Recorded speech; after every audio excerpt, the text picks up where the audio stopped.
She looked him dead in the eyes. Seoul's most wanted man. The billionaire every woman in the city had lost sleep over, and said the one word no one had ever dared say to his face. No. Not politely. Not with a blush. Not with the apologetic, fluttery hesitation most people use when they're terrified of offending someone powerful. Flat. Final. Like she was declining a mediocre appetizer. And Lee Jae-won? He smiled. Slow. Dangerous. The kind of smile that should have come with a warning label. Because no one had ever told him no before. And something in that word, in her, cracked something open in him that he hadn't even known was sealed shut. The night Georgia Hayes walked into that room, she wasn't thinking about impressing anyone.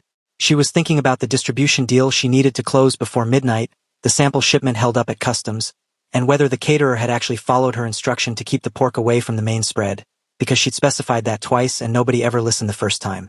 She was working, which is why she had exactly zero emotional bandwidth for what walked through that door at 9:14 p.m. She felt it before she saw it. A shift in the room's atmosphere, like a change in air pressure before a storm. The low hum of conversation didn't stop exactly. It just rearranged itself. Voices dropped half a register. Laughter became more deliberate. Shoulders straightened without their owners realizing. Georgia glanced up from her champagne glass, which she'd been holding purely as a social prop, barely touched, and saw him. Lee Jae-won. She knew the name the way everyone in Seoul's business world knew the name, the way you know the name of a weather system or a standing geological feature. He was simply there, in the landscape of this city, impossible to ignore and not entirely safe to get too close to.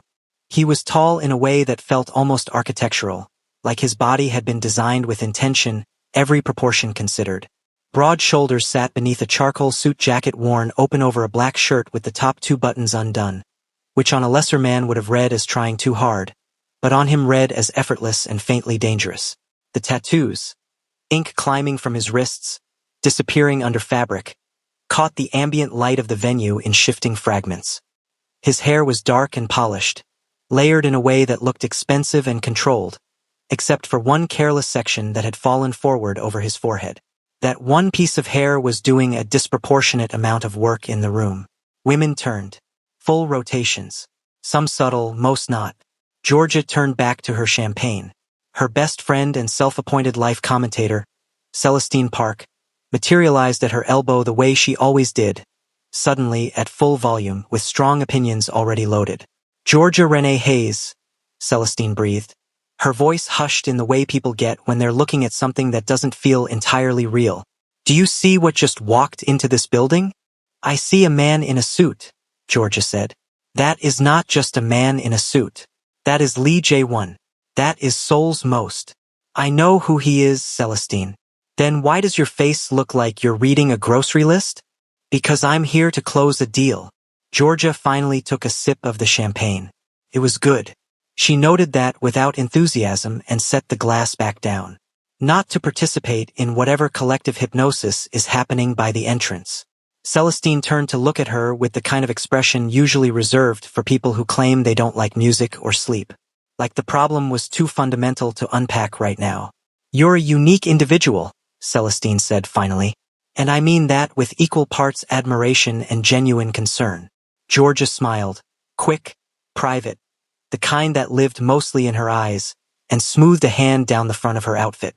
She was wearing a structured cream blazer from her own Hayes men collection, tailored for women who wanted the architecture of men's fashion without the erasure of their shape, over wide-leg trousers the color of cooled ash. Her chocolate brown wig fell around her shoulders in full, bouncy waves that moved with every turn of her head, a deep glossy sheen catching light the way still water catches sun. She looked, by every available metric, like someone who had not come here to be impressed. She had not come here to be impressed. She was halfway through mentally reconstructing her pitch for the distributor when she became aware of a presence on her left. Not heard. Not seen. Aware of. She turned. He was closer than she'd expected, which was the first calculated thing about the whole approach. The deliberate compression of personal space, just enough to register, not enough to be rude. Up close. The effect of him was even more. She searched privately for a word that wasn't embarrassing and settled on substantial. He was substantial, like standing near something that has its own gravitational field. He looked at her with dark eyes that held an expression she'd seen on the faces of men who were used to being the most interesting thing in any given room, and had never once been given a reason to doubt it. Lee Jae-won, he said, and the way he said his own name was so completely absent of pretense or preamble that it functioned almost like a challenge. Here I am. Your move. Georgia looked at him for exactly 3 measured seconds. Georgia Hayes, she said, matching his energy note for note. Then she turned back to the room. The silence that followed lasted perhaps 2 full heartbeats. I don't think we've met, he said. We haven't. I'd remember. She turned back to him. Her expression was calm the way a locked door is calm. Not hostile, just completely, serenely closed. Is that a line? She said. Or are you just narrating? Something shifted in his face. Not offense, he was too composed for that. More like the sensation of reaching for a railing that wasn't there. I was going to offer to get you a drink, he said. I have one. I noticed it's been full for 20 minutes. She regarded him. You've been watching my drink for 20 minutes. I've been watching you for 20 minutes, he said, and he said it the way men say things when they know the honesty of it will land like a slow-burn compliment, wrapped in enough confidence that it can't be called desperate. Georgia smiled at him. It was a polite smile, professionally warm smile, the smile of a woman closing a chapter. That's flattering, she said, genuinely, but I'm working tonight, and I'm not interested. She picked up her champagne glass, tilted it slightly in a gesture that was both acknowledgement and farewell, and said, Enjoy your evening, with the clean finality of someone turning off a light, and then she walked away, not quickly, not with the self-conscious energy of someone retreating. She walked the way she always walked, like the floor existed specifically to be walked on, and she was simply doing it the courtesy. Across the room, she found the distributor, extended her hand, smiled the real smile this time, warm, expansive, full of the particular brightness she reserved for people she was genuinely trying to reach, and began her pitch. Behind her, she did not look back. She didn't need to. Lee Jae-won stood exactly where she'd left him for 4 full seconds, which was 4 seconds longer than he'd stood anywhere without moving in recent memory. His assistant, Hyun Seo, who had been hovering at a professional distance all evening with the quiet efficiency of someone who had long since accepted that his job description defied clean categorization, materialized at his shoulder. Sir, Hyun Seo said, in a tone that communicated several things simultaneously while technically communicating nothing. Don't, Jae-won said. I didn't say anything. You were about to. Hyun Seo looked at the middle distance. She did just. I know what she did. Jae-won picked up a glass of something from a passing tray. He didn't look at what it was, and turned slightly to find her in the room again. She was already deep in conversation with a middle-aged distributor, laughing at something, one hand gesturing with the clean confidence of someone who knew her product inside out. The chocolate-brown waves of her hair caught the chandelier light as she tilted her head, and something in that specific movement, that specific tilt, lodged itself somewhere in his chest like a splinter. No one had ever walked away from him like that. Not with indifference. Not with that particular brand of you are not the main event of this evening energy. Women came to him. That was simply the architecture of his life. They called. They angled for introductions. They laughed a little too brightly in rooms where they knew he might be present. He was not arrogant about it. He simply accepted it as one accepts weather. It was the climate he lived in. This woman had looked at him like he was a cloud she'd decided not to carry an umbrella for. He took a slow sip from the glass in his hand. It was sparkling water. He set it back down. Who is she? He asked. Georgia Hayes, Hyun Seo said, already pulling up something on his phone with the reflex speed of a man who had learned never to be unprepared. American, 26. Founder and creative director of Hayes Men. Men's clothing label, mid to luxury positioning. Been operating out of Seoul for about 2 years. Started in New York. Before that, a fashion design program she apparently funded herself by working 3 jobs simultaneously. A pause. Her most recent collection sold out its pre-order in 4 hours. Jae-won said nothing for a long moment. She's been in Seoul 2 years, he said. Yes, sir. And I've never seen her before tonight. She doesn't typically attend this circuit. Tonight is reportedly an exception. She needs a specific distribution partner. Hyun Seo glanced up. She also, according to 3 separate sources I've cross-referenced in the last 90 seconds, does not date people in her industry. Jae-won turned to look at his assistant with an expression that Hyun-seo had catalogued under "this will become my problem."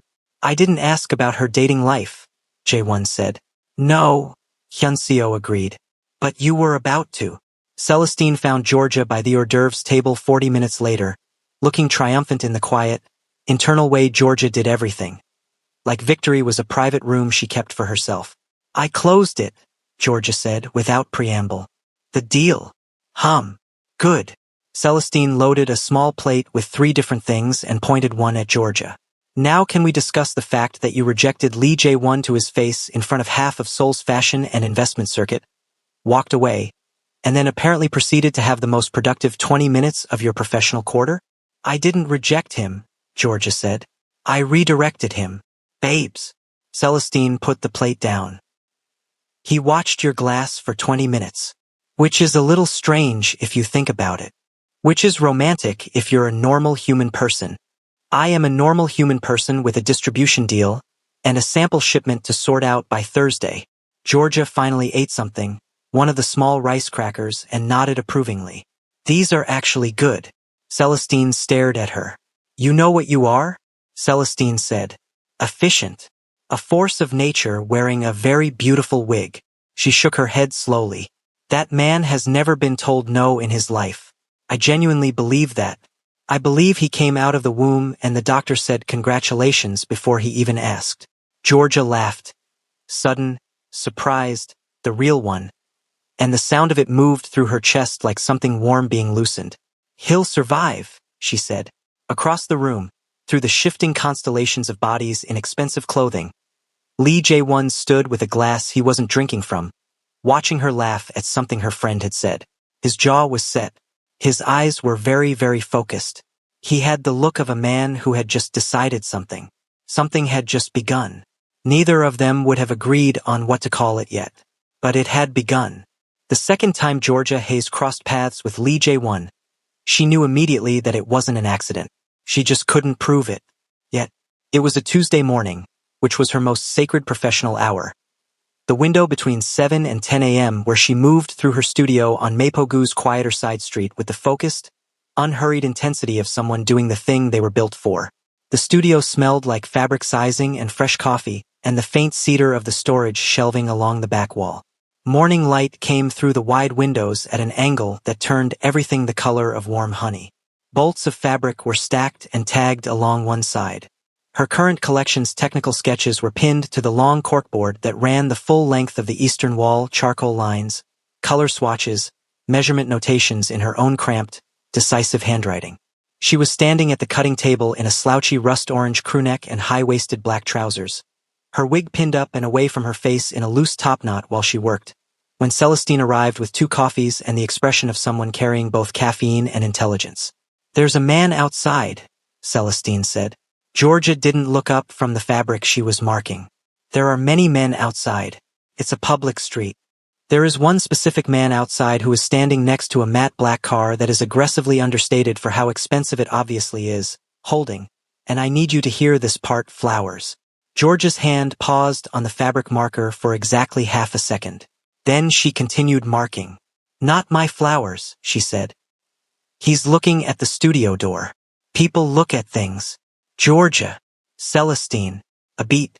"It's him," Celestine said. Georgia set down the marker, straightened, and rolled her shoulders back with the composure of someone deciding how to lift something heavy. Then she walked to the window and looked. It was him. Lee Jae-won was standing on the pavement outside her studio with the casual, unapologetic confidence of a man who had decided that public space was simply wherever he chose to be standing. He was in dark trousers and a fitted navy jacket, no tie, collar open, looking like he'd arrived from somewhere important and was about to go somewhere more important, and had simply decided to be here in between. In his left hand, held with the same careless ease with which he seemed to hold most things, was a bunch of flowers. Deep amber ranunculus and pale ivory stems, wrapped in brown paper, bound with simple twine. Not a florist's elaborate arrangement. Something that had been selected with more thought than spectacle. Georgia stared at the flowers for a moment longer than she intended to. Then she put her marker back in its tray, smoothed her crew neck and walked to the door. She opened it. He turned. The half-smile arrived first. That slow, unhurried thing that moved across his face like he had all the time in the world and knew it. "You knew I'd be here," she said. "Not a question." "You're always here on Tuesday mornings," he said. "You arrive at 7:03. You order coffee at 8:15 from the place 2 doors down. Oat milk, no sugar, whatever seasonal flavor they have. You don't take meetings before 10. He paused. "Your assistant posts your studio hours on the Hayes Men website."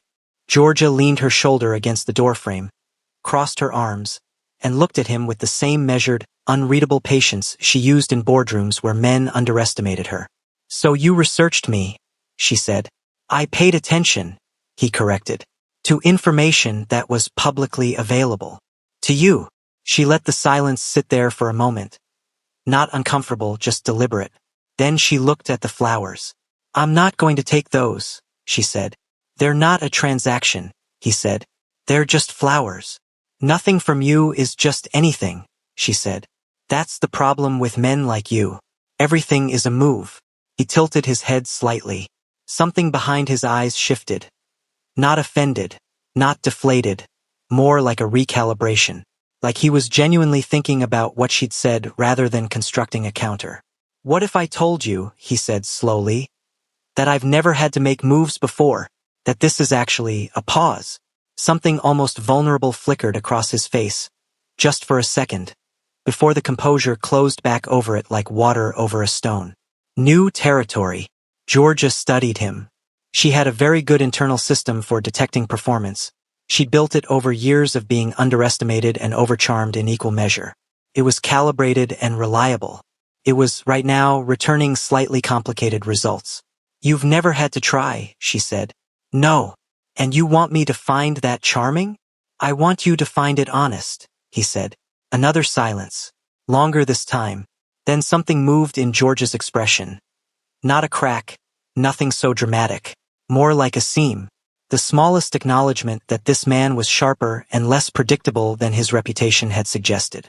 She reached out and took the flowers. Not warmly, with the brisk efficiency of someone accepting a package. But she took them. "You have 5 minutes," she said, stepping back from the doorway. Not quite an invitation. Provisional clearance. He walked in. Inside the studio, J1 moved the way people move when they're trying very hard not to look like they're absorbing everything, which meant he was absorbing everything. His eyes tracked the corkboard, the stacked fabric, the sketches, the precise organized chaos of a creative mind that knew exactly where everything was even when it looked scattered. Celestine, who had positioned herself behind the pattern table with a coffee and zero intention of leaving, watched him with the focused attention of a wildlife documentarian. He stopped in front of the corkboard. "This is the new collection?" he asked. The one that sold out pre-order in 4 hours." Georgia set the flowers on the edge of the cutting table and returned to her work. "You did your research. I told you. I paid attention." He turned from the board and looked at her directly. The directness was one of his more disarming qualities. Most powerful people looked slightly past you, at the space where their next interest was forming. He looked at you fully, like you were the most relevant thing in the current landscape. "Your work is exceptional." "I know," she said, without inflection. Celestine inhaled sharply behind her coffee cup and looked at the ceiling to avoid laughing. J1 blinked once. Then, and this was the thing that Georgia clocked without meaning to, he smiled. Not the slow, performative smile from the night of the event. Something smaller, realer, like he'd been caught off guard by delight. "I like that," he said. "Most men don't. I'm not most men." "Every man who is not most men says that," Georgia said, finally looking up at him.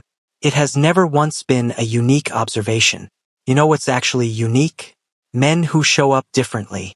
Not men who say they show up differently." The room held that for a moment. J1 pulled out the stool from under the corner workbench, not asking permission, but not presumptuous about it either, some precise calibration between the two, and sat down. He leaned his forearms on his knees. The jacket pulled slightly across his shoulders. The fallen strand of hair was doing its usual thing across his forehead. "Then let me show up differently," he said. Georgia set her fabric marker down for the second time that morning. She turned fully to face him. Celestine had gone very still in the way she went still when something was about to happen and she wanted full sensory recording of it. "You want to pursue me?" Georgia said. "Yes. Despite the fact that I told you no. You told me you weren't interested," he said. "Which I respect. But I also think. You think it's a challenge. I think," he said carefully, "that you're the most interesting person I've been in a room with in a very long time. And I don't want to let that go without knowing if there's something there." Georgia looked at him for a long, steady moment. Then she did something he hadn't predicted. She laughed. Not the polite, defusing kind. A real laugh, short, incredulous, the kind that escapes before you've decided whether to release it. "Okay," she said. He blinked. "Okay. You want a chance?" She tilted her head, and that movement, the one he'd catalogued at the event without meaning to, arrived again, and something in his chest registered it the same way it had the first time, like a note struck on an instrument he hadn't known he was carrying. "I'll give you one. Exactly 4 weeks. Starting now." She held up 4 fingers. "If you can make me fall for you in 4 weeks, genuinely actually fall, not perform falling, then fine. You win." He stared at her. "And if you can't," she continued, calm as a prepared statement, "you leave me alone. Completely. No follow-ups. No flowers on a Tuesday. No showing up at my door with that face." "With what face?" "That face," she said, gesturing vaguely at all of him. Celestine made a sound behind her coffee cup that she converted, barely, into a cough. J1 held George's gaze. Something was moving behind his eyes, not calculation, not the automatic confidence of a man who didn't know how to lose. Something more complex than that. The beginning, maybe, of genuine want. The kind that arrives before the mind can organize it into strategy. "For weeks," he said. "For weeks." He stood up from the stool, straightened his jacket, looked at her with the full, unguarded weight of his attention. "Done," he said. He walked to the door, paused in the frame, hand on the edge, and looked back over his shoulder, and for just a moment, with the morning light coming in from the street behind him and that one piece of hair falling across his forehead, he looked less like Seoul's most powerful bachelor and more like a man standing at the edge of something he hadn't mapped. "For what it's worth," he said, "I'm going to win." Georgia had already turned back to her fabric. "Everyone thinks that," she said pleasantly. "Until they don't." The door closed. The studio was quiet for approximately 4 seconds. Then Celestine stood up from behind the pattern table, knocked over her coffee, caught it, barely, pointed at the door, pointed at Georgia, and opened her mouth. "Not a word," Georgia said. "I have several words." "Celestine." He said that face, Georgia. He said with that face like he already knows what his face does to people and is mildly embarrassed about it. "I'm working. You gave Lee J1 a dare."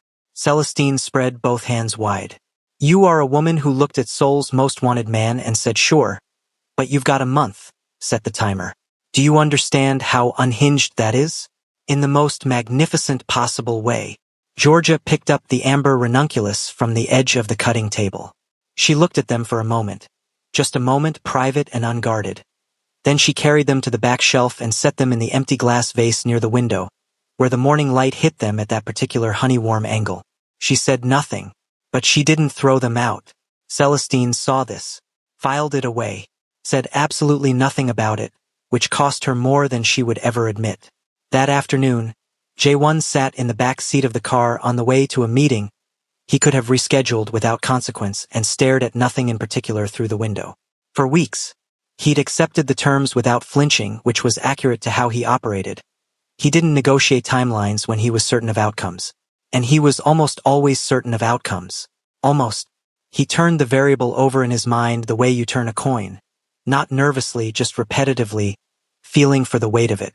She had taken the flowers. She had given him a door, slim and provisional as it was. She had laughed, and that laugh, unguarded and quick and genuinely surprised out of her, had told him more about her in 2 seconds than most people's carefully curated performances told him in an hour. She wasn't uninterested. She was defended. There was a difference. He understood defended. He lived in a version of it himself, though he'd never examined it closely enough to name it. "Hyun Seo," he said. His assistant looked up from the front passenger seat. "I need to know everything she loves," Jaewon said. Not what she's known for professionally. What she loves. Food. Routines. What she does on weekends. What matters to her when no one is watching. Hyun-seo made a note. He had the expression of a man who had just seen the opening chapter of something long. And, Jae-won added, almost as an afterthought, cooking classes. Find me the best one in the city. A pause. You want to take a cooking class, Hyun-seo said. I want to take the best one. Sir, with respect.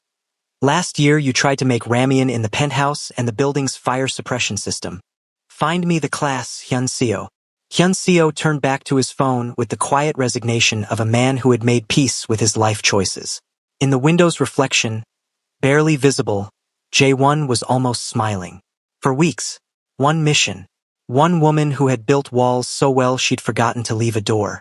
He was going to find it anyway. The cooking class was held in a narrow, warm-lit kitchen studio in Yongsan, run by a woman named Chef Bora who was approximately 5 feet tall, 62 years old, and possessed zero tolerance for incompetence regardless of the net worth attached to it. Jae-won arrived on a Wednesday evening in a fitted black Henley and dark trousers, flanked briefly by Hyun-seo, who handed him an apron at the door with the solemnity of someone passing off a relay baton in a race they personally had no interest in running. The other participants are home cooks, Hyun-seo said. Hobbyists. You should know that going in. That's fine. One of them is a retired postal worker named Mr. Kwon, who has apparently been attending for 3 years. Also fine. Chef Bora has a policy about phones. What policy? Away. Completely. No exceptions. Hyun-seo paused with the careful neutrality of a man delivering news about a natural disaster. She confiscated a Chable Airs device last spring and did not return it until the end of the session. Jae-won looked at the apron in his hands. It was pale yellow with a small embroidered radish near the hem. He put it on. Go home, he told Hyun-seo. I'll be in the car. Go home. Hyun-seo went to the car. The first session lasted 2 hours and 40 minutes, which Jae-won would later describe to no one, because he told no one about this, as the most humbling experience of his adult life. It wasn't that he was bad in a simple, correctable way. It was that he was bad in a manner that suggested a foundational disconnect between his hands and any reasonable culinary intention. He burned the garlic in the first 7 minutes. Not singed, not overbrowned, carbonized. While Mr. Kwon next to him produced a perfectly golden, fragrant base that smelled like something's grandmother had made it.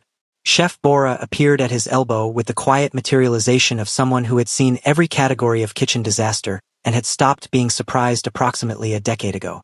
She looked at the pan. She looked at him. You've never cooked before, she said. Not unkindly. Forensically. I've reheated things. That is not cooking.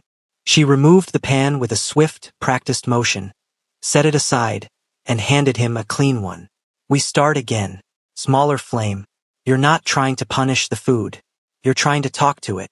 Mr. Kwon, without looking up from his own station, nodded with the slow gravity of someone confirming a life philosophy. Jae-won started again. By the end of the session, his dish was technically edible. Chef Bora described it as showing early signs of effort, which in her vocabulary, he gathered from the other participants' reactions, was roughly equivalent to a standing ovation. He drove home at 10:15 p.m. smelling like scorched sesame oil and something vaguely hopeful. He came back on Friday, and the following Wednesday, and the Friday after that. By the end of the second week, he could make a clean, properly seasoned doenjang jjigae. Mr. Kwon tasted it, made a sound of moderate approval, and said your knife work is still emotional, which was the most useful critique Jae-won had received about anything in recent memory. He practiced in the penthouse kitchen on the nights between classes, standing at the marble counter in a plain t-shirt with his sleeves pushed up, ink visible along his forearms, following handwritten notes he'd taken during sessions with the same concentrated precision he brought to acquisition briefs. His housekeeper, Mrs. O, who had worked for him for 4 years and had never once seen him operate the stove, stood in the kitchen doorway on the third night of this and simply watched in silence for a full minute before deciding she had witnessed enough and going to bed. He wasn't cooking to perform. He was cooking because Georgia loved it. Loved it the way people love things that restore them, the way she apparently moved through her kitchen on Sunday mornings like the rest of the week's weight lifted off her shoulders with every pot she lifted. He'd learned this from 3 different sources, none of them intrusive. a profile interview she'd done for a Korean design magazine 8 months ago, an offhand comment her brand's social media had captured at a pop-up event, and Celestine, who, he was increasingly convinced, was the most unwittingly generous intelligence source he had ever encountered, simply because she narrated George's life at full volume in public spaces and apparently saw no reason to stop. He wasn't cooking to impress her. He was cooking to understand her, to stand inside the thing she loved and feel what she felt there. That distinction, had he examined it at the time, would have told him something important about where this was already going. He wasn't examining it yet. The dog arrived on a Thursday. His name was Biscuit. This was not Jae-won's choice. This was the name the shelter had given him and which, according to the shelter coordinator, a cheerful woman named Ms. Lim who seemed genuinely thrilled to be placing a dog with someone who filled out the adoption paperwork wearing a suit. He had responded to consistently and with enthusiasm, so changing it would be confusing for his development. Jae-won had said fine. Biscuit was a golden retriever, 14 months old, floppy-eared, with the specific kind of wholehearted, unconditional energy that operates without asking permission. He entered the penthouse at full velocity, slid on the polished floor, recovered without embarrassment, and immediately put his nose into every corner of the space with the investigative enthusiasm of someone who had been waiting their whole life for this assignment. Jae-won stood in the middle of his living room and watched this. Then his eyes started watering. Then his nose. He'd known, abstractly going into this, that he was allergic to dogs. He'd been allergic since childhood, not severely, not in any life-threatening sense, but persistently and inconveniently, the kind of allergy that announces itself with itchy eyes and a general sense of betrayal from his own immune system. He had done the research. Antihistamines, air purifiers, he'd ordered 3, the best available, installed in the main rooms before Biscuit arrived. He had a standing prescription refill organized. He had, at Hyunseo's suggestion, also purchased a very expensive robotic vacuum that ran on a schedule. What he had not fully accounted for was Biscuit himself. Specifically the fact that Biscuit had opinions about personal space, and those opinions were that it did not exist and should not exist, and that the correct distance between himself and a human he had decided to love was 0 centimeters. By Thursday evening, Jae-won was sitting on his couch with a sneeze that had arrived in a series of 5, antihistamine taken, air purifier humming, Biscuit's enormous warm head resting directly on his thigh with the settled confidence of someone who had found their place in the world and intended to stay there. Jae-won looked down at him. Biscuit looked up. His tail moved slowly. His eyes, warm and amber brown, held the specific expression of a creature operating on pure, uncomplicated affection. Something in Jae-won's chest did a thing he didn't have immediate vocabulary for. "Don't get comfortable," he told Biscuit. Biscuit's tail moved faster. Jae-won reached down, slowly, like a man making a concession he hadn't fully approved, and scratched behind one floppy ear. He texted Hyunseo at 9 p.m. "Order more antihistamines. The bulk option." Hyunseo replied, "Already done, sir. Also, Mr. Kwan from the cooking class sent a note asking if you'd like to join the advanced session." Jae-won stared at this message for a moment. Then he put his phone face down on the cushion. Biscuit sneezed on his trouser leg. "Fantastic," Jae-won said. He did not move. The Saturday volunteer shift at the Mapo Youth Arts Center was the one that changed things. Not dramatically. Not in a way he could have pointed to and said that's when it shifted. But it shifted. He'd found out about the center the same way he'd found out about the cooking. Attention paid across multiple small details that assembled themselves into a picture. Georgia gave every Saturday morning, 8 to noon, consistent as weather. She didn't post about it. There was no brand angle, no PR value. She went because she wanted to go, because she believed in the specific and irreplaceable thing that happens when a child is given material and space and someone who takes their creative instinct seriously. Jae-won showed up at 8:15 on a gray Seoul Saturday with no announcement, no Hyunseo, no preparation beyond having called the center director the previous week to ask if additional volunteers were needed and receiving an enthusiastic yes. He wore a plain dark sweatshirt, jeans, hair not styled, or rather, styled in the unstudied way it fell when he hadn't touched it, which was arguably more devastating, but that was not the current point. Georgia was already there when he arrived. She was sitting on a low stool at a table with 4 children between the ages of roughly 8 and 12, helping one of them, a small, serious-faced girl with paint already on both elbows, figure out why her watercolor was muddying in the center of the paper. She heard the door, looked up. The expression that crossed her face was not the cool, composed neutrality she deployed at the fashion event. It wasn't the brisk, measured engagement of the studio. It was something quicker and less managed. A flicker of genuine surprise, with something underneath it that she shuddered before it could be read clearly. "You're here," she said. "You needed volunteers," he said. The director confirmed. She looked at him for a long moment. That particular look she had, the one that felt like being read rather than seen, like she was checking for the seams in a thing to find out if it was real. Then she nodded once and pointed to the table at the far end, where a boy of about 10 was staring at a blank canvas with the expression of someone facing down a personal enemy. "His name is Taeyong," she said. "He wants to paint his grandmother's hands but doesn't know how to start. Help him figure it out." Jae-won walked to the table and sat down. He had no formal art knowledge. He told Taeyong this immediately, which made the boy look at him with renewed interest, the way children respond to adults who don't perform competence they don't have. "Then how do we do it?" Taeyong asked. "I don't know yet," Jae-won said.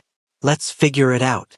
They spent 40 minutes on it, starting with Taeyong describing his grandmother's hands in words, which Jae-won listened to with the full, undivided weight of his attention, asking questions, drawing out detail. "What do they feel like when she holds yours? Where are the lines deepest? What color is her skin in the kitchen light?" By the time they moved to the canvas, Taeyong had so much to work from that the painting began almost by itself. At one point Georgia passed behind them and slowed down. She looked at the canvas, looked at Jae-won, who was leaning forward on his forearms pointing at something on the page and talking to Taeyong in a low, even voice.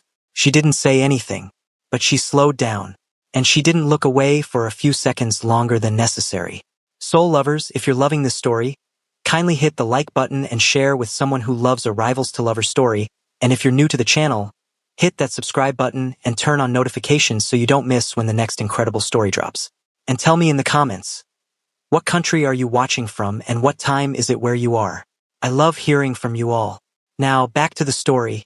On the way out at noon, walking through the light that had shifted from gray to the particular pale gold of a Seoul winter morning making its best effort, Georgia fell into step beside him on the pavement without quite meaning to. "You didn't tell anyone you were coming," she said. "No. No cameras. No post. Nothing. That's not why I came." She was quiet for half a block. Their breath made small clouds in the cold air. Biscuit, who Jae-won had left at the penthouse today, partly because he was still negotiating their relationship, and partly because bringing a dog to a children's arts center felt like showing your whole hand, was probably currently destroying something expensive. "Taeyong's painting was good," she said. "It was his," Jae-won said. "I just asked questions." Georgia looked sideways at him, just briefly. "That," she said, "is actually the whole job." She peeled off at the corner. Her studio was 3 blocks east. She had afternoon work. She had always had afternoon work. And he watched her go, the chocolate brown waves moving against the back of her coat with every step, unhurried, fully herself. Something in his chest was doing that thing again. He took an antihistamine, though Biscuit wasn't nearby, which suggested the allergy had expanded its territory somewhat. He walked back to the car. He had 2.5 weeks left. For the first time since accepting the terms of a dare, he'd been certain he would win with ease. He felt something that wasn't certainty. Something that was considerably more interesting than certainty. Something that felt, if he was being precise about it, and he was always precise, uncomfortably close to stakes. He'd arrived in her life as a challenge. He was starting, quietly, without permission, to become something else entirely. The first sign was the playlist. Georgia noticed it on a Monday evening, 11 days into the 4 weeks, when she was in her studio after hours doing the kind of work that only happens when the rest of the world has gone home. The quiet, unhurried kind, where the decisions come cleaner and the creative instinct moves without interference. She was repinning a revised sketch to the corkboard when her phone buzzed on the cutting table. Not a call. A share notification. A playlist, sent from a number she'd saved under Lee Jae-won. Do not be charmed. No message attached. Just the playlist. She stared at the notification for longer than she intended. Then she put the phone face down and finished pinning the sketch. Then she picked the phone back up. The playlist was called for When You're Working Late. It had 41 songs. She scrolled through them slowly, her expression doing something complicated in the empty studio.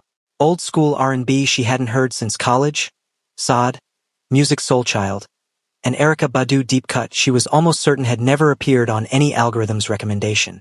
Interspersed between them, unhurried and intentional, Korean indie tracks she didn't recognize but which turned out, when she pressed play on the first one, to have the same warm, introspective quality as everything else he'd selected. At the very bottom of the playlist, the last track, a song her mother used to play on Sunday mornings in their apartment in Brooklyn. She hadn't mentioned that song to anyone in Seoul. She hadn't mentioned it to him. She stood in the middle of her studio with her phone in both hands and the music playing softly through the speaker on the shelf, and she thought, carefully and deliberately, about how he could possibly have known. Then she thought about the Design magazine interview she'd done 8 months ago, where she'd mentioned briefly, in passing, one sentence, that her mother's Sunday morning music was the first soundtrack she'd ever associated with making something beautiful. He had read an 8-month-old interview. He had found that one sentence. He had put the song at the end, like a quiet signature. I was paying attention even before I knew I was paying attention.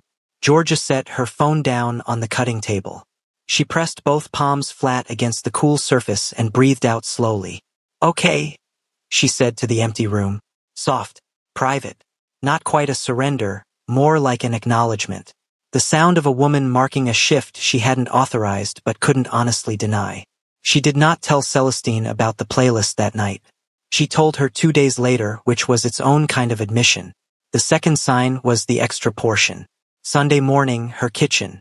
The one space in her soul life that was entirely and unapologetically hers. She'd repainted the walls herself the first month she'd moved in. A deep, warm terracotta that held the morning light like cupped hands. Copper-bottomed pots she'd shipped from home. A cast-iron skillet her grandmother had used before her, seasoned so deeply it was practically part of the family. She cooked on Sunday mornings the way other people meditate. Fully present, unhurried, the week's residue falling away with every careful preparation. This Sunday she was making jollof rice the way her mother taught her, and jerk chicken that took 40 minutes of genuine attention, and fried plantains because it wasn't a full Sunday without them. She was plating the rice when she realized she'd made enough for two. She stood at the counter and looked at the plate. She had not invited anyone. Celestine was in Busan visiting her parents until Tuesday. There was no second person coming. She had simply, without deciding to, cooked as though someone else might be here. She knew whose face had been in the back of her mind while she cooked. She put the extra portion in a container. Told herself it was for lunch tomorrow. Put it in the refrigerator. Stood in front of the closed refrigerator for 3 seconds longer than necessary. Then she went back to her own plate, sat at the kitchen table in the morning light, and ate in the deliberate, private quiet of someone who is very carefully not thinking about something. She was thinking about it the entire time. Celestine came back from Busan on Tuesday and within 4 hours had assembled a complete forensic picture from 3 separate pieces of evidence. The playlist, which Georgia had eventually, reluctantly admitted to, the cooking incident, which Georgia described as a logistical error, and the fact that Georgia had, twice in the past week, checked her phone within 90 seconds of waking up. You check your email first thing, Celestine said. They were in Georgia's kitchen. Celestine on the counter with a bowl of the leftover jollof rice she'd found in the refrigerator. Georgia at the table pretending to review production notes. You have checked your email first thing every morning since I have known you. It is one of your most consistent qualities. You once said, and I'm quoting directly, that email was the only thing worth looking at before 10 a.m. because at least email didn't have feelings. I still believe that. Then why are you checking your messages? Georgia looked up from her notes. I have business messages. At 6:53 in the morning. Business doesn't sleep, Celestine. Celestine pointed her fork at her. His name starts with L and ends in EJ1. Georgia returned to her notes. You're slipping, Celestine said, not unkindly. And I want you to know that I think it's beautiful. I think it's the most beautiful thing I've seen since you opened this studio. I also think you're going to fight it for at least another week before you let yourself feel it without a disclaimer attached. I'm not. You cooked for him. In your head. In your most sacred space. On your most sacred morning. You cooked for a man who wasn't there. Celestine set the bowl down. Her voice was quieter now. The underneath version of her. The one that lived beneath the comedy and came out when something mattered. Georgia. When was the last time you did that? Thought about someone that way without meaning to? Georgia was quiet. It had been a very long time. Long enough that she'd quietly decided the capacity for it might have atrophied. Long enough that she'd built her life around its absence so thoroughly that the architecture of her days had stopped leaving room for it. He's doing it on purpose, she said finally. Yes, Celestine agreed. And somehow that's not the point anymore, is it? It wasn't the point anymore. That was the problem. It had started as a controlled experiment. She'd issued the dare with the cool confidence of someone who knew the outcome in advance, who had examined the variables and assessed the risk and determined that a man like J1, accustomed to everything arriving easily, would last approximately 10 days before his attention drifted to something more immediately rewarding. She had not accounted for the cooking class he attended 3 times a week and spoke of to no one. She found out about it from Mr. Kwan, who turned out to be the uncle of one of her fabric suppliers, who mentioned with genuine warmth that his Wednesday evening class had a new participant who burned everything enthusiastically and took notes between sessions like a graduate student preparing for a final. She had not accounted for Taeyong, who had started asking every Saturday if the tall man with the tattoos was coming back, and who had, on Jaewon's 3rd consecutive Saturday at the center, shown him the finished painting of his grandmother's hands, and received in return a response so genuine and specific that Taeyong had folded it carefully and put it in his coat pocket for the walk home. She had not accounted for the voice note. It arrived on a Thursday, 12 seconds long. No preamble. I made doenjang jjigae tonight without burning anything. Chef Bora said it was acceptable. I think that's the best thing anyone has ever said to me. That was it. No ask. No follow-up. Just a 12-second window into a man who was becoming, incrementally and without announcement, someone different from the person who had walked into that event 2 weeks ago. Georgia had listened to it 3 times. She had not replied, but she had saved it. The crack, when it came, arrived on a Friday evening at a small gallery opening in Insadong that they both attended separately and ended up at together in the way that had stopped feeling like coincidence and started feeling like gravity. She was standing in front of a large abstract canvas. Deep indigo blues bleeding into raw sienna at the edges, a painting that felt less like something to look at and more like something to stand inside. When she heard him behind her, she knew it was him before she turned. The particular quality of his presence in a room had become, over the past 2.5 weeks, something her nervous system had apparently decided to file under significant without consulting her first. It looks like a decision being made, he said, coming to stand beside her, looking at the painting. Not at her. At the painting. She turned to look at him, then back at the canvas. I thought it looked like something ending, she said. Maybe they're the same thing. She considered that. The gallery was warm, low-lit, the kind of lighting that softened the outlines of everything and made conversations feel more honest than they might otherwise. How's Biscuit? She asked. She'd seen a single, uncaptioned photo on Hyunseo's private Instagram. She followed Hyunseo for industry updates. She told herself, of a golden retriever occupying what appeared to be the entirety of a very expensive couch. Jaewon's expression shifted into something that was not quite a smile and was significantly more endearing for it. Deeply committed to making my life difficult, he said. Structurally, we have reached an understanding. Immunologically, I'm still negotiating. You're still keeping him, she said. Even with the allergy. Yes. Why? He turned to look at her then. Directly, the full weight of it. Because he matters to you. And things that matter to you have started to matter to me. The gallery hummed softly around them. Somewhere behind them a glass was set down. A conversation rose and subsided. Georgia looked at him for a long, unguarded moment. Longer than she'd allowed herself before. Longer than the measured, calibrated glances she'd rationed across the past weeks. She looked at the tiredness around his eyes that wasn't defeat but effort. Genuine, consistent, quiet effort. She looked at the strand of hair across his forehead. She looked at his hands, relaxed at his sides, the ink at his wrists just visible below his cuff. Something in her chest moved. Not dramatically, not like a wall coming down, like a door, long locked, finding that the mechanism had quietly, without permission, begun to give. J1, she said, his name unadorned. First time without the last name's professional distance. Something in his expression changed when she said it. Subtle, like a breath taken carefully. I need you to know, she said, measured and honest in the way she did everything. That I didn't expect you. I didn't expect you either, he said.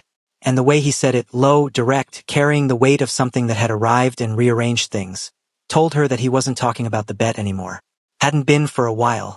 They stood there in front of the painting that looked like a decision being made or something ending, or maybe both. And then someone from the gallery's hosting team appeared at J1's elbow to greet him, and the moment folded, not broken, just paused, like a sentence interrupted mid-clause, the meaning suspended in the air between them, waiting. Georgia took a slow breath. She drifted toward the next canvas. But she carried the unfinished sentence with her for the rest of the evening, and when she got home and sat on her kitchen floor with a cup of tea going cold in her hands, she did not try to put it down. She let herself hold it. For the first time, she let herself hold it without a disclaimer. 3 weeks had passed. 1 remained, but the countdown had stopped feeling like a clock. It had started feeling like a consequence. Neither of them was ready. Both of them already knew. The last week arrived without ceremony. No dramatic shift in weather. No symbolic sign. Just a Wednesday morning that looked like every other Wednesday morning. Georgia's studio, the corkboard, the fabric, the coffee from 2 doors down. Except that everything inside it felt slightly different. The way a room feels different when you know you're leaving it soon. Charged with its own significance. More itself than usual. She was on a call with her New York production partner when J1's name appeared as a notification on her screen. Not a message. A photo. She let it sit there until the call ended. Then she opened it. It was Biscuit, sitting in what she recognized as J1's penthouse kitchen. She'd seen enough of it in incidental backgrounds by now to know its clean, pale marble geometry, wearing a miniature apron. The apron was yellow. It had a small embroidered radish near the hem. It was identical to the one J1 wore in his cooking class. She stared at the photo. She pressed her lips together very firmly. She did not smile. She failed completely at not smiling. She put the phone face down on the cutting table and stood with both hands pressed to her cheeks like a woman trying to hold her own face together, which was in fact precisely what she was doing. The smile stayed for longer than she had authorized. He called her that evening. Not a text, not a voice note, a call which felt, in the current landscape of their communication, like a deliberate escalation, something chosen rather than defaulted to. She answered on the 3rd ring, which was 2 rings later than the first ring she'd almost answered on. "I need to tell you something," he said. No preamble. His voice was different on the phone. The slight remove of it stripped away some of the composed, architectural quality and left something more immediate underneath. "Okay," she said. She was sitting cross-legged on her kitchen counter the way she did when conversations required her to be physically grounded, back against the upper cabinet. A glass of water she wasn't drinking in her hand. "I'm going to tell you something that isn't part of the bet," he said. "It has nothing to do with the 4 weeks or the dare or any of that. I need you to hear it separately from all of that. Can you do that?" Her hand tightened slightly around the glass. "I'm listening. I was at a dinner 2 nights ago," he said. "Industry thing. One of the investors there mentioned your label, mentioned it as a case study for independent brand scaling in the Korean market. He was using it as a positive example, something he was going to reference in a panel discussion." A pause. 3 other people at the table hadn't heard of Hayes Men. By the time I was done talking, they had. Georgia was quiet. "I didn't do it strategically," he said. "I didn't do it to impress you or to earn something. I did it because someone was talking about your work and not saying nearly enough, and I apparently," a beat like he was choosing the next words carefully, "have a lot of feelings about that." The kitchen was very quiet around her. Outside, Seoul moved through its evening, indifferent and continuous. Inside, something in Georgia's chest was doing something she had stopped trying to name and simply started allowing. "You advocated for my brand," she said, "to investors, without telling me." "Yes. Why are you telling me now?"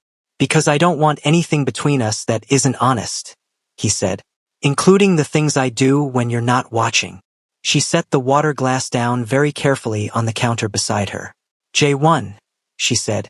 "I know," he said quietly, like he already knew what she was feeling, like he'd felt it arrive in his own chest first and had been waiting for it to reach her. They stayed on the line in silence for a moment. Not empty silence, but the kind that's full of everything that words would only approximate. "I'll see you Saturday," she said finally. "Saturday," he agreed. She ended the call. sat on her counter in the quiet kitchen with the terracotta walls holding the low evening light. Thought about walls. About what it actually takes to build them. All the accumulated decisions, the small daily choices to stay defended, the practiced art of needing no one enough to be safe. Thought about what it takes to make someone want to come out from behind them. Not force. Not performance. Just attention. Consistent, patient, specific attention. The kind that says I see you. Not the version you present. You. She got down from the counter. Washed the glass. Went to bed. Lay awake for a while. Did not mind. Saturday arrived cold and bright. The sky over Seoul stretched thin and pale as paper. Winter doing its most photogenic work. Georgia got to the art center at 8, same as always. Set up the supply tables. Said good morning to the director, to the other volunteers, to the children who arrived in coats and hats and the particular Saturday morning energy of kids who had chosen to be somewhere rather than been required to be. J1 arrived at 8:15. He was carrying 2 coffees, 1 oat milk, no sugar, seasonal flavor, from the place 2 doors down from her studio. He handed hers over without comment, without the small theater of making sure she noticed the gesture. Just handed it to her the way you hand something to someone whose preferences you know as well as your own. She took it. Their fingers didn't touch. Almost. She went to her table. He went to Taeyang's, which had become, over the past weeks, simply his table. The corner spot with the natural light where Taeyang and 2 other children who had migrated toward the calm consistency of his presence now worked every Saturday morning. Georgia spent the first 40 minutes helping a group of girls with a collage project, but she was aware of him across the room the way you're aware of a fire in your peripheral vision. Not distracted, just perpetually oriented. At one point she heard him laugh. A real one. Surprised out of him by something Taeyang said. Low and genuine and nothing like the polished social sounds she'd heard at the fashion event. It moved through the room like something warm. She looked over. He was already looking at her. Neither of them looked away immediately. After the session, walking out into the pale winter light, he didn't fall into step beside her the way he usually did. He stopped on the pavement just outside the door and turned to face her fully. The 4 weeks end tomorrow, he said. She nodded. She knew. She'd been aware of the countdown for days in the background of everything. Not dreading it, not anticipating it, more like waiting for the moment when the scaffolding came down and you could see what the building actually was. I'm not going to ask you to call it, he said. I'm not going to stand here and present a case or ask you to announce something. He looked at her steadily. The pale winter sun made the ink on his hands visible at his cuffs. I just want you to know where I am, clearly, with nothing else attached to it. She waited. I came into this thinking it was a challenge, he said. Something to win, which is, I know how that sounds. I know what kind of man that makes me look like. A slight pause. Not shame, honesty. The kind that costs something. But somewhere in the middle of burning garlic and learning that I apparently cannot be trusted around a cutting board without supervision. And sitting on a floor with a dog I'm allergic to who has decided I'm his person. He stopped. Looked at her in a way that was completely unguarded. No performance. No architecture. Just a man standing in the cold in front of a woman and telling the truth. I stopped thinking about winning. I stopped thinking about the bet. I just wanted to be near you. Wanted to know you. Wanted to be the kind of person you'd look at without calculating the exit. The street was quiet around them. A distant truck. A bird somewhere above the roofline. Georgia looked at him for a long moment, that full, reading look, checking the seams, finding none. You know what I've never told anyone? She said. He waited. I built everything alone on purpose, she said. Not because I had to, because I decided early that needing people was a variable I couldn't afford. That caring about something you can't control is a structural weakness. She said it clinically, the way you describe something you've examined so many times it's lost its emotional charge. But underneath the clinical framing, he heard it, the specific kind of tiredness that comes from defending something for so long you've forgotten what you were defending against. I made myself very good at not needing things. I know, he said quietly. And then you showed up, she said. With your ridiculous apron and your dog that sneezes on everything and your 12-second voice notes, and you just, she stopped, pressed her lips together. The chocolate-brown waves of her hair moved in the cold air, catching the pale winter light. You paid attention to the parts one never told anyone to pay attention to. And I don't. Her voice dropped slightly. I don't entirely know what to do with that. You don't have to do anything with it, he said. I'm not asking you to restructure anything. I'm just... He exhaled slowly, and his breath clouded in the cold air between them. I'm here, specifically and deliberately and with no version of a backup plan. I'm just here. Georgia looked at him. Something in her chest opened. Not like a door giving way under pressure. Not like a collapse. Like a window chosen and lifted. Deliberate. Hers. Your cooking is still terrible, she said. He blinked once. Then that smile arrived. Not the slow, performative one from the first night. Not the careful, calibrated one from the studio. The real one. The small, unguarded one that reached all the way up. Chef Bora said acceptable. J1. Which in culinary terms is essentially J1. He stopped. She stepped forward. One step, measured and deliberate. Close enough that the space between them became something with its own particular weight. Come cook with me, she said. Sunday morning. My kitchen. He looked at her. The full weight of it, everything he'd been carrying for 4 weeks and beyond. The attention, the wanting, the slow and unprecedented experience of someone mastering more than the mission. Yeah, he said, soft, like the word had been waiting somewhere and finally found its way out. Okay. She showed up at her own door on Sunday morning. He was already there, outside, not presuming entry, standing in the pale early light with Biscuit on a lead. The dog saw her first and lost his mind entirely. A full-body celebration, tail at maximum velocity, enormous paws on the pavement dancing. Georgia crouched down and let Biscuit put his nose against her face, which he did with the complete, absolute commitment of a creature made entirely of affection. She laughed. The real one, the surprised one, the one that escaped before she'd approved it. When she stood, J1 was watching her with an expression she hadn't seen on him before. Something entirely undefended. Something that had quietly, without announcement, made itself at home on his face and had no interest in leaving. He likes you, J1 said. He likes everyone. No, he said. He really doesn't. She looked at him. He looked at her. Come in, she said. She opened the door. He came in, Biscuit first, immediately and catastrophically interested in the kitchen, and J1 stepped across the threshold of her space. The terracotta walls and copper pots and cast iron skillet and the life she'd built with her own hands. And he looked around at all of it with the quiet reverence of someone who understood that he'd been led into something that not many people got to see. She handed him an apron. It was blue. No embroidered radish. He looked mildly disappointed. Stop it, she said, turning to the counter. I didn't say anything. You were about to.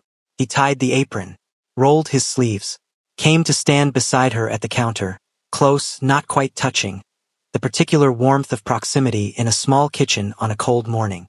What are we making? He said. Jollof rice, she said, and jerk chicken, and plantains. She looked sideways at him. It takes attention and patience, and you cannot rush any of it.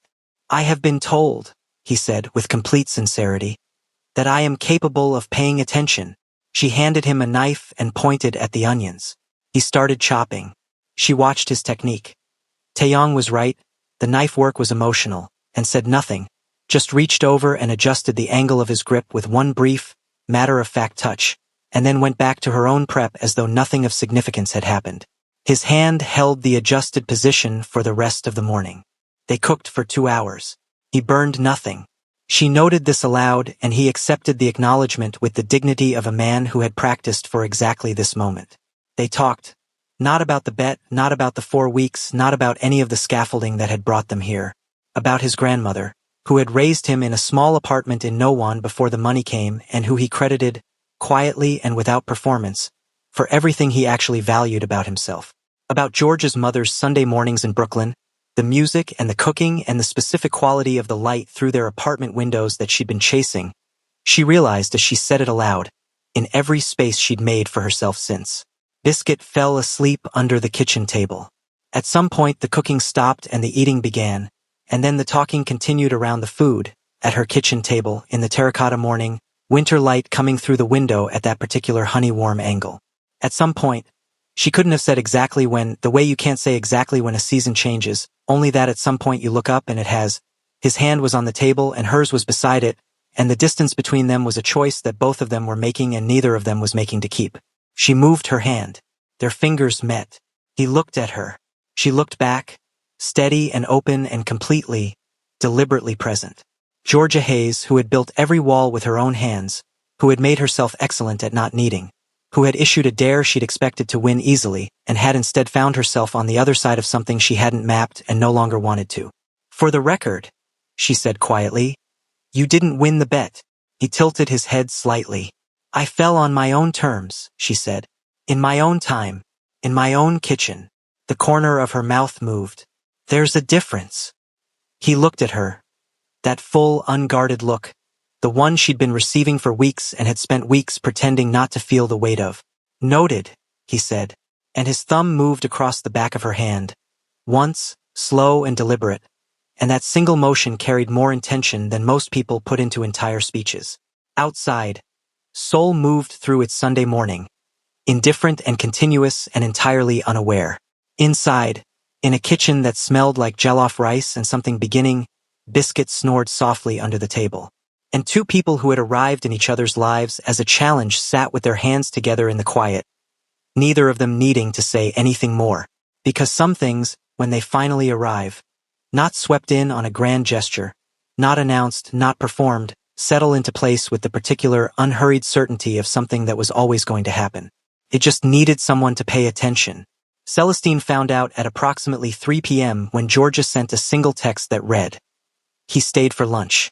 Celestine, who was in a cafe in Mapo with her laptop and an untouched Americano, read the message, put her phone face down on the table, looked at the ceiling, picked her phone back up, and typed, "Georgia Renee Hayes." Georgia replied with one word, "Don't."